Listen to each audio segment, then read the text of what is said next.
I was on a 2-week hiking trip on the Pacific Crest Trail. I don't usually hike at night, but the next outlook was only a mile further and I thought the sunrise would be well worth the hour of hiking in the dark. As I ventured deeper into the dense, moonlit woods, the air grew thick with an eerie silence that sent shivers down my spine. My footsteps echoed through the stillness, each one a reminder of my solitude in this desolate forest. The rustling of leaves beneath my boots was the only sound. I had loved hiking alone, relishing the quiet and the feeling of being one with nature. But tonight, that quiet felt different, more oppressive, as if the very forest itself were watching and waiting. My heart raced with each step. My paranoia began to grow, and I couldn't shake the sense that something was amiss in the woods. My instincts screamed at me to turn back, but curiously, that relentless human trait pushed me onward. Then I stumbled upon it, a gruesome sight that froze blood in my veins. Half buried beneath a carpet of damp leaves, a mutilated body lay sprawled in the moonlight. The blood was still fresh, gleaming wet in the eerie glow of my flashlight. The victim's face was contorted in agony, eyes wide with terror,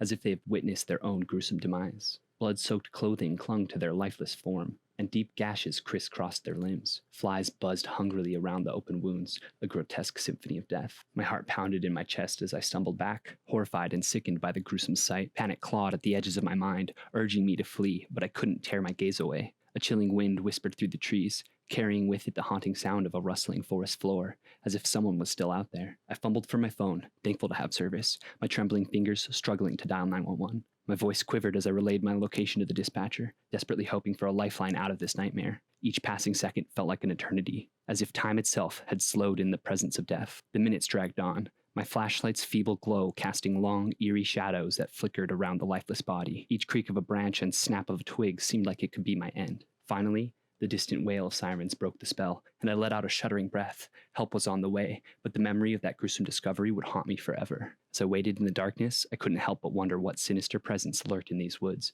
waiting for its next victim, and whether I had stumbled upon something best left undisturbed. To this day, the memory of that night lingers, a chilling reminder that even the most serene of landscapes conceal horror beyond imagination, lurking in the shadows of the natural world.